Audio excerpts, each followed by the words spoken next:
familia dominicana, gracias por sintonizar y gracias Edwin por ese piropazo. Nairobi, Viloria, Diana, Lora, ¿cómo están, chicas? Hoy un tema sumamente importante, ¿no? Así es, y qué bueno que tenemos expertos aquí que vamos a hablar de la reforma. Ya no es la parte básica que abordamos en días pasados, de qué es, si era necesario o no, si era el momento adecuado. Vamos a hablar de las propuestas que hay sobre el tapete, como decía el intro, cuál sería la más idónea y qué se espera en esa propuesta que hará desde el Ejecutivo. Diana, hola. Así mismo, porque el Poder Ejecutivo está ahora en posición de poder aprobar las reformas que quiera. Hace ya varios años que se le viene dando larga a la reforma fiscal. No había consenso sobre los votos en el Congreso Nacional. Esa no será la situación a partir del 16 de agosto, pero sin duda alguna habrá mucha discusión porque ningún sector quiere ser el más afectado. Así que vamos a hablar de eso en la mesa de hoy. Sí, ¿Dónde quitar y dónde poner?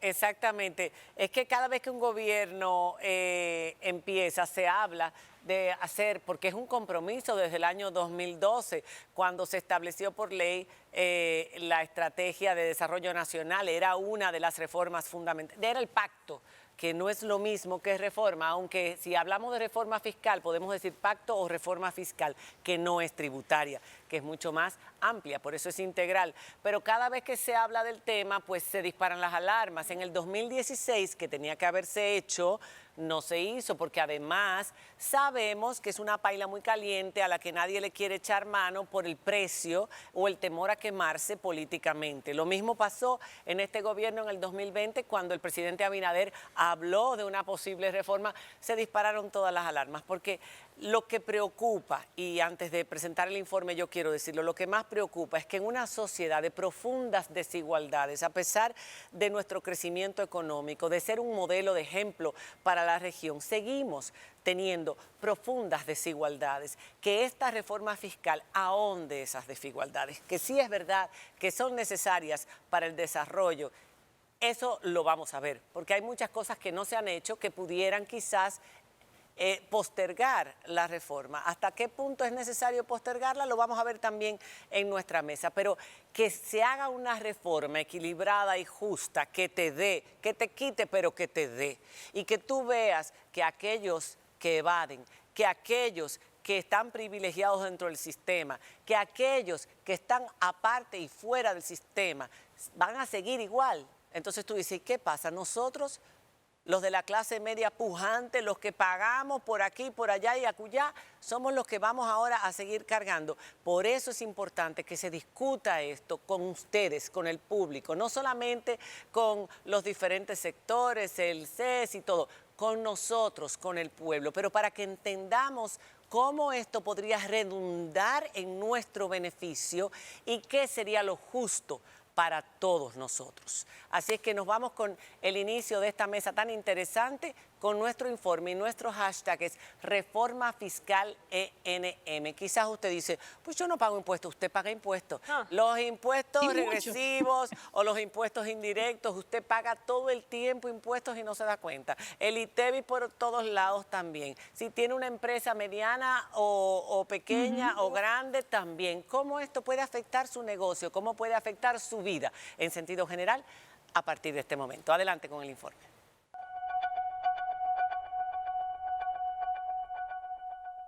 La reforma fiscal es una de las promesas para el nuevo período del presidente Abinader. Y aunque él mismo ha asegurado que el proyecto aún no está listo y que será discutido con la sociedad, desde ya están circulando propuestas de diferentes sectores. Algunas de las propuestas hablan de reducir el ITEVIS, otras de ampliar su base o los productos gravados. También se habla de la eliminación del anticipo y la revisión de exenciones fiscales de sectores que ya no lo necesitan. También se ha propuesto bajar el impuesto sobre la renta y aumentar el impuesto a la propiedad o IPI y la simplificación de la tributación para las empresas y personas para reducir la evasión fiscal. Lo cierto es que las reformas de las últimas décadas se han hecho con el fin de aumentar las recaudaciones para cubrir déficits fiscales y deudas. La última reforma importante se dio a principios del gobierno de Danilo Medina, quien la justificó como necesaria para cubrir el enorme hoyo fiscal que había encontrado y que llevó, entre otras cosas, el ITEVIS del 16 al 18%. Pero, ¿para qué queremos hacer una reforma fiscal? ¿Cuál sería la reforma más justa y sostenible? ¿Y cómo podemos lograr que el que más gane sea el que más pague? Ese es el debate en la mesa de esta noche, María Cela. Y estos son nuestros invitados. Queremos su participación, recuérdelo, queremos sus sugerencias, qué piensa, cómo debe hacerse. Todos los medios de comunicación que tratan los temas sociales, políticos, en fin, todo lo que nos afecta, están con este tema porque parece aparentemente inminente. Y es la madre de todas las reformas, insisto. Es la primera a la que le van a meter el guante. Es posible. Lo que pasa es que puede ser que tome tiempo, ya lo veremos. Reforma Fiscal ENM es el hashtag del día de hoy. Nuestros invitados, Antonio Siriaco, doctor en Economía y decano de la Facultad de Ciencias Económicas y Sociales de la Universidad Autónoma de Santo Domingo, que también está por presentar una propuesta, porque todos los sectores están haciendo su trabajo y presentando propuestas. Todo el mundo está involucrado. Nosotros también tenemos que hacerlo. Henry Ebrar, economista, asesor económico del sector público y privado, bienvenido, gracias por estar con nosotros. Y Rafael Espinal, economista también, coordinador de la carrera de Economía del Instituto Tecnológico de Santo Domingo, INTEC, bienvenido y gracias, es un honor que esté con nosotros. Teníamos también a Miguel Collado del CES, que se enfermó de influenza A y nos pidió excusas en el día de hoy por no estar presente en un panel donde estaba confirmado desde hace ya más de 2 semanas. Que se mejore, don Miguel, y tenemos también su propuesta en el tapete. Pero antes de empezar con los detalles, porque si vamos a hablar de esto, tenemos que hablar de lo que a la gente más le interesa. Por supuesto, sus impuestos, ITEVs y todo lo demás. Lo que uno se pregunta es, muchas voces se han despertado diciendo, si esas exenciones de las que tanto hemos hablado aquí, Henry, cuando hemos estado en mesas, que ya muchas no son necesarias porque los sectores se han desarrollado. Hoy salió el sector turismo diciendo no toquen el turismo, el otro saldrá no toquen la zona franca, el otro saldrá no toquen, porque claro, todo el mundo quiere reforma, pero nadie quiere que los afecten. Si esas exenciones se eliminaran o gradualmente se fueran eliminando.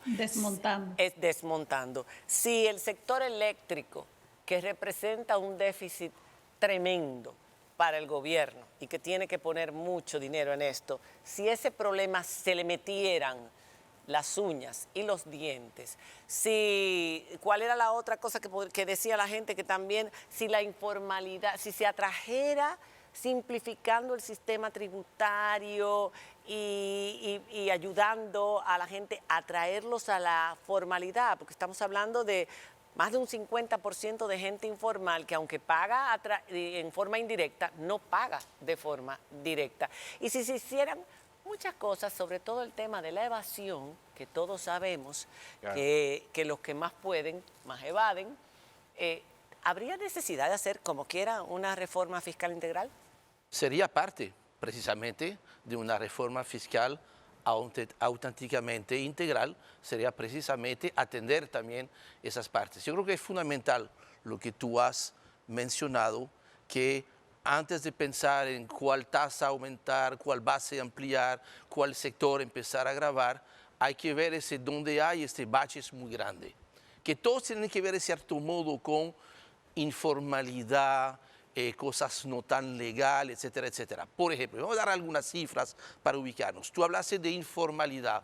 En el caso de la informalidad laboral, de acuerdo a los últimos datos del Banco Central, en el país, en el sector privado, de cada 3 empleos, 1 solo es formal.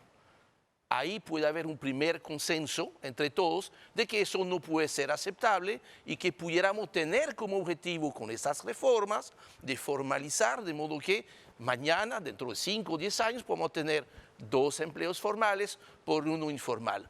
Vamos a ver el ITEVIS, que es uno de los impuestos principales. Hoy en día se calcula que un 43% es la tasa de evasión. En otras palabras, en el presupuesto 2025 el ITEVIS va a estar recaudando un poquito más de 400.000 millones de pesos. esos 400.000 millones de pesos representan apenas el 57% de lo que en teoría se pudiese cobrar. Creo que ahí... ¿Cómo se va del Sí. el Entonces, ITEVIS para mira, la hay muchas formas porque precisamente tenemos una economía No damos ideas. altamente, primero tenemos una economía altamente informal que hace que naturalmente, hasta a veces nuestro propio comportamiento, vamos a una tienda y nos vemos si con factura o sin factura, con tarjeta o sin tarjeta, y ese descuento Sí. mágico que aparece... Si tú no es pagas más- en efectivo. no es más, efectivamente. Entonces, creo que puede haber también otro consenso de que no es aceptable tener este nivel de evasión, que un objetivo viable puede ser bajarlo al 20%, que eso nos va a tomar 5 a 10 años bajarlo. Impuestos sobre la renta, no estamos hablando de un 43%, escuchen bien, estamos hablando de un 65%. Añade el tema del sector eléctrico, este año en el presupuesto, 86.000 millones de pesos se tiene que dedicar a eso, en gran parte porque el 40% de la electricidad que nos llega no se está cobrando. Entonces, creo que ninguna reforma seria de manera integral puede hacerse sin tocar esas cosas. Porque si no tocamos esto, vamos a volver a lo mismo de siempre, que no es una reforma fiscal, sino una reforma tributaria, que lo único que va a buscar aumentar ingresos, aumentando tasas. Y si hacemos esto, señores, eso es la autopista al desastre. Mencionabas, Tú has dentro de todos tocado- esos tópicos, perdón, que era del empleo adelante, Nairobi. Me informal. juntan Nairobi y Diana. Porque no nos estamos viendo. Del empleo informal, ¿cómo atraer? ¿Cuáles serían las propuestas para lograr formalizar a ese sector cuando tenemos un sistema tan complejo? ¿Y cómo podría desmontarse un poco esa complejidad? Porque cualquier emprendedor sale corriendo cuando monta una empresa y ve que es tan complejo que tiene que contratar una persona extra para que pueda llevar las cuentas, para que lo pueda tener al día. Entonces, ¿cómo se puede lograr atraer esas personas a la formalidad y también simplificar un poco más el sistema tributario per se? ¿Cuál sería la propuesta que debería ser acogida en ese sentido? Mira, nosotros en la Facultad de Ciencias Económicas y Sociales vamos a presentar una propuesta próximamente. Y un elemento importante es, básicamente, para los pequeños y medianos contribuyentes, la simplificación del sistema tributario. Nosotros planteamos que el régimen simplificado de tributación se transforme en un régimen de monotributo. ¿Qué significa? Un solo tributo. En un monotributo. Eso significa que esos pequeños contribuyentes, los que están informales, incluso aquellos que se quieran formalizar, van a pagar un solo monto. Ese monto incorpora pago de impuestos, incorpora TSS, incorpora Infotep, todo en un monto fijo. Pero lo que le corresponde, No, lo que le correspondería según una tasa que según una tasa baja, una tasa atractiva, y eso lo va a determinar evidentemente la DGI. Pero más que eso, ese pequeño contribuyente no va a presentar ningún tipo de declaración, sencillamente se registra en la DGI. Eso existe en Sudamérica, eso existe en Uruguay. En Uruguay es el país de Latinoamérica y el Caribe que tiene la tasa de informalidad más baja, menos de un 30%. Incluso en Argentina, con todos sus problemas, la tasa de informalidad es mucho más baja, incluso de la República Dominicana. De manera que cuando tú le facilitas el pago a más del 90% de los pequeños contribuyentes, las MIPYMES, ya tú estás incluso ampliando la base. Pero ¿cuál sería el atractivo para que esa gente que ahora mismo está funcionando sin entrar al sistema porque No. sabe que ahí va a gastar un dinero más? ¿Cuál sería No la pa- ventaja o el beneficio para ellos? María Cela no paga un monto fijo ahora mismo. O sea, paga en función, evidentemente, de los volúmenes. No, los que están fuera, los que no están. No, entonces el que está Fuera- los que fuera, están fuera del el que sistema. está fuera va a ver lo simple que es el pago de impuestos. No va a presentar ningún Claro. tipo de declaración. Bueno. Va a mantener un monto fijo que puede ser mensual, que puede ser trimestral, que puede ser semestral. Y eso incluye todos los pagos. Déjame decirte que uno de los problemas que tiene el sistema es que tú pagas impuestos, pero tienes que pagar la TCS por otro lado y tienes que pagar Infotep por Son otro 5 lado. veces al mes que uno está Entonces, pagando. Estrés. El anticipo, el Entonces, IR17, claro, el IR3, claro. la TCS, Ahora, la Entonces, no es lo mismo que te digan a ti, usted va a pagar 20,000 pesos mensualmente, o usted va a pagar 20,000 pesos de manera trimestral. Y es un Monto pago global. global. Entonces, es más, eso te simplifica y tú no tienes que tener un experto fiscal, porque sencillamente No, tú no Y hay le que sabes. tener un simplifica hasta la contable. vida a la administración tributaria, En otros que va a poder momentos. concentrar sus esfuerzos Correcto. en los contribuyentes de mayor peso, De mayor- donde también claro. hay, si se puede decir, informalidad. Don Rafael, como no está A ver. acostumbrado, Diana, perdón, como don Rafael no está acostumbrado a nuestras mesas, él no sabe, él está educado esperando que le pregunten, él no sabe que en nuestras mesas... Bueno, voy con una Vete pregunta. con él. Voy con una pregunta justamente. En otros momentos, para lograr atraer más personas a formalizarse en el sistema fiscal, se han hecho amnistías. ¿Ustedes entienden que en este momento sería prudente, adecuado, positivo, una amnistía como parte de esa reforma? Mira, están hablando de la informalidad, antes que tú plantees lo de la amnistía y de la reforma fiscal. Es que no podemos aislar la reforma fiscal del conjunto de reformas. Es correcto. Por ejemplo, el tema de la seguridad social es un tema vinculado a la informalidad. Desde que tú te formalizas, tienes que pagar tesorería, tienes que pagar, tienes que hacer una provisión para la liquidación del empleado, la cesantía, tiene unos compromisos. Lo mismo ocurre con el código laboral. Es decir, el código laboral está vinculado al tema de la reforma fiscal. Entonces, por eso se habla de una reforma fiscal integral, pero acompañada de otras reformas. El propio presidente lo ha planteado, porque ¿para qué debe ser una reforma fiscal? Una reforma fiscal fundamentalmente tiene que ser para distribuir riqueza.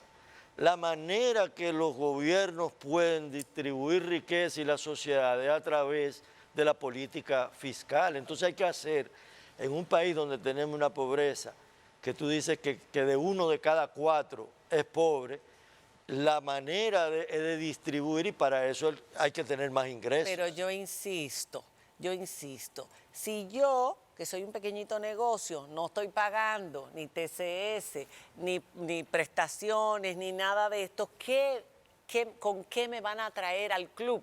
Si el club no me va a dar ninguna ventaja más que cobrarme una mensualidad. Mira, Por ella eso habló de una pregunto lo de la amnistía. amnistía. Claro, eso Una es amnistía. correcto. Por eso la ¿Qué pregunto lo de la beneficio amnistía. voy a tener una vez yo esté en el sistema? ¿Cuáles van a ser mis...? Es para que la gente entienda, o sea, la gente entienda qué voy a ganar, que voy a ganar más. Mira, que yo voy a perder. te voy a decir una cosa. El gobierno debería crear, a partir de la reforma, un fondo de financiamiento a la pequeña y mediana A los que empresa, están en el... a los que Claro, están en la informalidad, para que formalizarse a tasas de interés extremadamente Eso es un incentivo. Es Eso, un eso incentivo. es una llamada. Es una Dos llamada. cosas A eso que me refiero. necesita un pequeño emprendedor, un joven negocio, es tener la seguridad, tener acceso a más negocios, y en eso el hecho de poder ser formal tiene que abrirte la puerta a más y mejores negocios. Y en eso, pues, el Estado, en una política de compra que puede priorizar a esos nuevos emprendedores formalizados, te ayuda. Y también lo otro, que la tasa de interés. Porque cuando tú no eres formal, ¿dónde tú te estás financiando? En lo informal. Tú te estás financiando de manera completamente informal con el prestamista, y ahí no estamos hablando de una tasa que ya es alta en el sector formal, 14, 15, 20%, sino que ahí a veces estamos hablando de esa misma tasa, pero no anual, mensual. Mira, una de las propuestas- Mira, más aún, Henry, el Banco Central liberaliza a veces el encaje legal y liberaliza fondos a determinados sectores. Puede liberalizar fondos a tasas muy bajas si tú te formalizas. Pero oye, Tú te formalizas, tú presentas tu financiamiento y te presta una tasa de un 4, un 5%. Pero mira, es un Bueno, pero- estímulo a la formalidad. A ver, pero hay pero un también es aspecto que, que yo quiero tocar. Sí. un negocio que no se formaliza no crece, porque si tú no puedes Claro, hacerle claro. un comprobante fiscal a otra empresa que te contrate un servicio, si tú no puedes ser suplidor del Estado porque no estás formalizado, tu empresa no va a crecer. Sí, pero hay gente Entonces, esos son parte de los incentivos de estar formalizados. Pero la pregunta que hice que no me la han respondido, como parte de una reforma, ¿se debería hacer una amnistía para atraer más personas a tributar? Yo creo que sí, yo creo que está planteado una amnistía y también está planteado un incremento de salario. Esos son dos incentivos importantes para aquellos incluso trabajadores que se puedan ver grabados, pero también para aquellas empresas que necesiten incorporarse al sistema de formalización. Pero hay un tema importante que se puso sobre la mesa y es el tema de la tasa de interés. Y nosotros en la propuesta de la facultad plantea que el déficit cuasifiscal del Banco Central tiene que ser pasado a Hacienda. ¿Y por qué? Hacienda.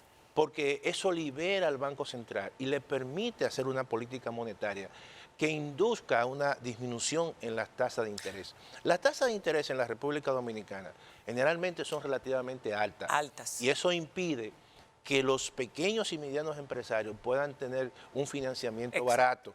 Y uno de los problemas que se presentan en las encuestas en los pequeños empresarios... Sí. Aquí están los canadienses con la mano en la cabeza porque la tasa está al 4.75% y nunca habían visto una cosa así. Ay, Claro, hombre. entonces, No habían visto una cosa así Pásalo para jamás. acá. Entonces, ¿qué ocurre? Precisamente para mantener y financiar parte de ese déficit, el banco tiene que emitir certificados financieros a tasas relativamente altas, atractivas, para que la compre el resto del sector financiero. Si tú le sacas eso al Banco Central, ya lo está liberando y el banco puede inducir a tasas de interés mucho más bajas y eso va a permitir que clase media se beneficie, que los sectores emprendedores se beneficien y evidentemente que yo creo que eso es un tema importante. Y además porque parte de los beneficios que tendríamos a final de la jornada implementando este paquete de reforma es que el país alcanzaría lo que se llama el grado de inversión.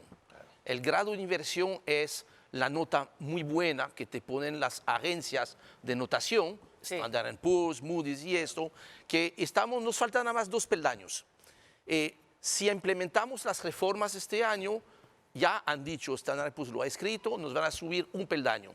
Cuando tengamos esto, la tasa de interés en el país va a bajar en un 30%. Estamos hablando importante. de conseguir, fíjese qué significa eso, tener el grado de inversión del lado del pago de intereses, el país se puede ahorrar probablemente al año entre 60 y 80 mil millones de pesos, pero también cada hogar del país que tiene un financiamiento para un motor, un apartamento y eso, tarjeta de crédito especialmente, va a pagar. Y además de esto, vamos a tener una lluvia de inversiones adicionales hacia el país. Hoy en día mucha gente no invierte en el país porque no tenemos el grado de inversión. Cuando se habla de exenciones, y ya nos vamos a una pausa, cuando se habla de exenciones, son incentivos que se han dado, facilidades para desarrollos de sectores de nuestra economía, que muchos llevan 15, 20, 30 años, en fin. Cuando se está hablando de reducirlos, desmontarlos o eliminarlos, por supuesto, salen todos los sectores y son sectores importantes. Entonces, vamos a hablar de las exenciones, qué debe hacerse con ellas, porque mucha gente se siente irritada, pero esta gente que son multimillonarios, que pagan, que tributan, que tienen doble tributación, es decir, si tú tributaste aquí, se te descuenta en tu país. O sea, que tienen ya beneficios, que están invirtiendo en República Dominicana. ¿Para qué le tenemos que seguir dando más facilidades? Por un lado. Y por el otro lado, la gente tiene mucho temor de que le aumenten el ITEVIS. Se ha hablado de bajar el ITEVIS a un 10, como el CES que lo propuso, también a un 16 o esto, porque cualquier aumento, todos sabemos que los impuestos que suben nunca bajan, que los impuestos temporales son los más permanentes que hemos tenido, como el odioso anticipo del que también hablaremos. Cuando regresemos de la pausa, todos estos temas y sus comentarios para compartirlos. Ya volvemos. Seguimos hablando de la madre de todas las reformas, la que es necesaria, muy necesaria, tan necesaria, que la definen como lo que podría pasar antes y después en República Dominicana, como para nuestra mejoría, si se hace como debe hacerse, podría cambiar nuestra vida. Vamos a hablar de las exenciones. A ver, ¿qué hay que hacer? ¿Qué quitar? ¿Qué dejar?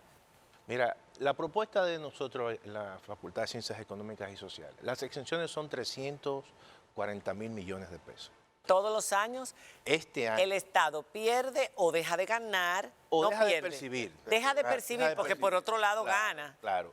Entonces se supone que son facilidades a determinados sectores. Ahora, ¿qué ocurre? De esos 340 mil millones de pesos, 118 mil son exenciones para personas físicas. Oye bien, ahí está el salario 13. ¿Cómo? Ahí, claro, que la gente ok, sepa eso. ok. También están los alimentos y también están los medicamentos. ¿sí? Y Alto eso, costo, etcétera, pero eso la no se puede educación. tocar. eso no se puede tocar. Educación. Y educación. Para nosotros, excepción, alimentación, educación y medicamentos. Esos son 3 actividades que no se pueden tocar. Ahí hay casi 150.000 millones de pesos en exenciones.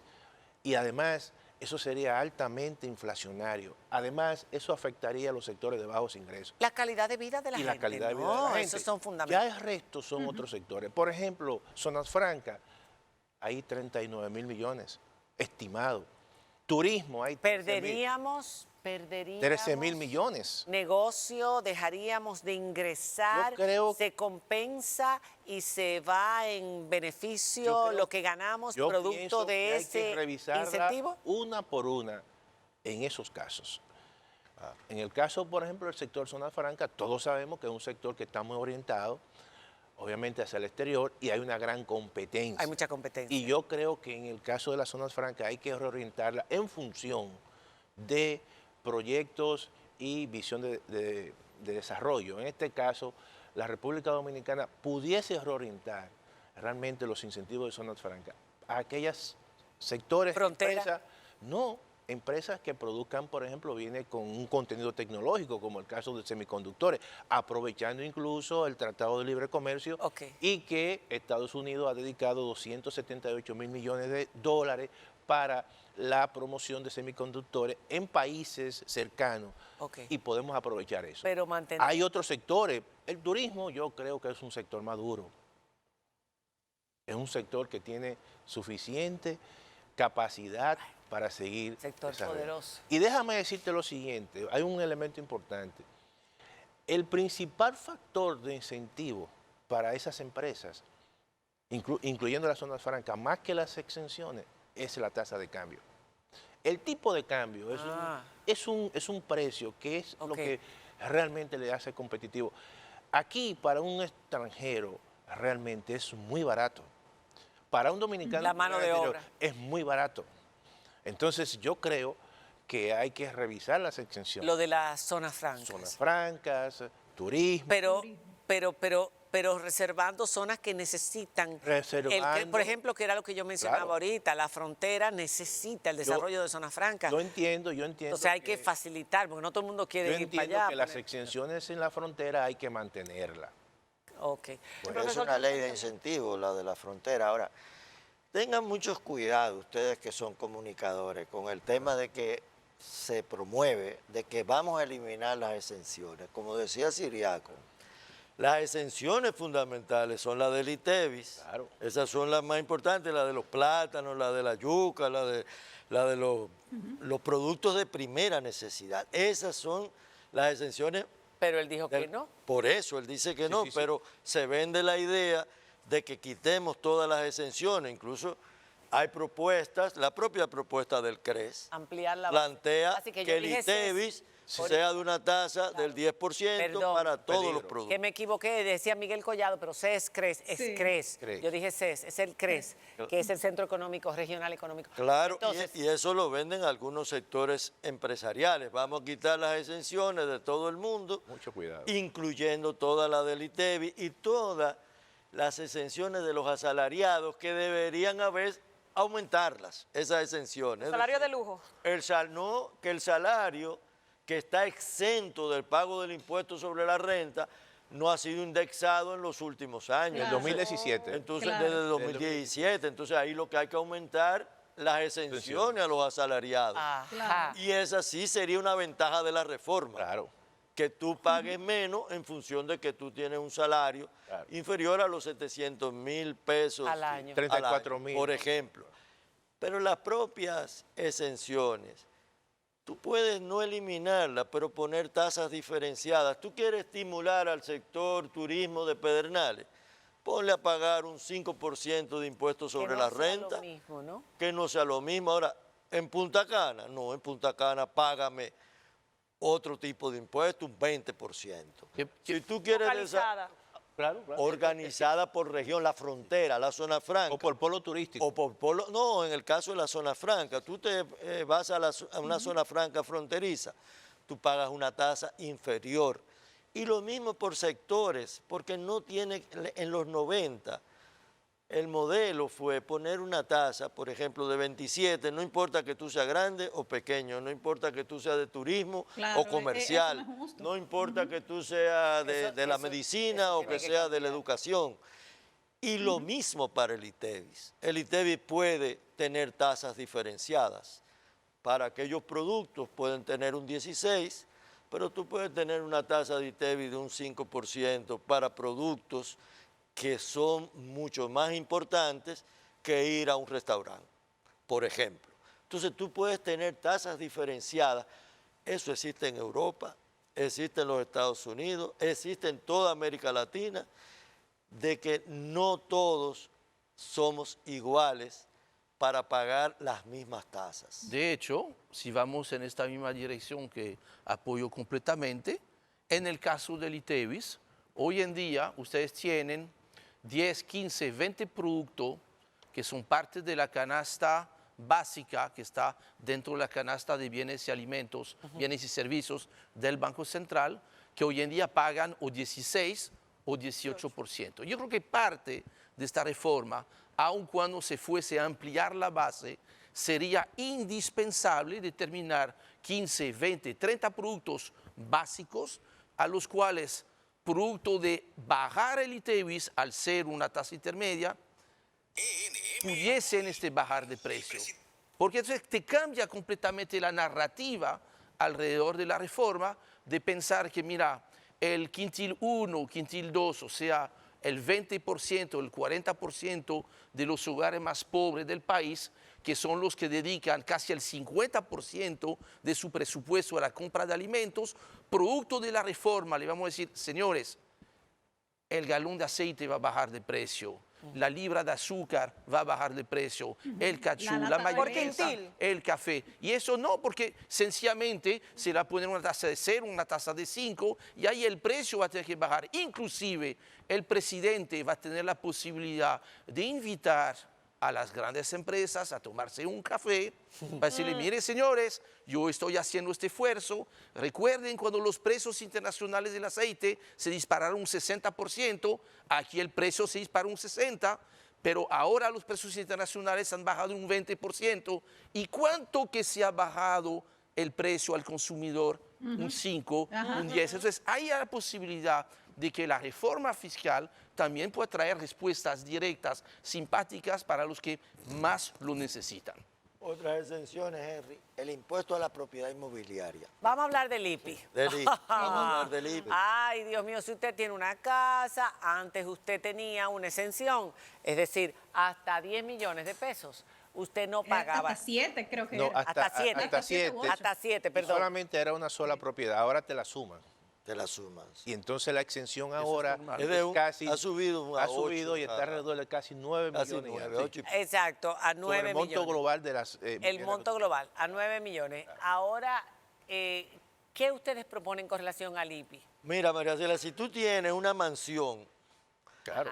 en una zona rural, O sea- en la Cuava, Ah, sí, hay muchas. ¿verdad? En la Cuava, o la tienes en una zona rural de Jarabacoa, para ponerte un ejemplo, Al azar. con una piscina, una cancha de tenis, una mansión. Sí. Tú estás en zona rural y tú no pagas el IPI. Mientras que si yo tengo un apartamento alquilado y un Sencillo. apartamento donde vivo, me suman los dos y pago el IPI porque tengo un monto superior al de la exención. Pero- Entonces, eso hay Pero que trabajar. qué Pero eso- desperdicio con la cantidad de eso ha sido- mansiones que hay por ahí metidas en todos los rincones de este Ay, país. Eso ha casa de sido- campo, oye, Punta bien. Cana. Como segunda, No, y como de gente- segunda óyeme, propiedad. y de gente que han comprado, que vivían por esa zona de campo, que se han hecho de dinero y han hecho sus mansiones por la izquierda y por la derecha. Pero mira, o sea, vamos a estar Maricela, claros. eso ha sido un escondidito incentivo para que nadie vea. perverso, eso que dice Rafael.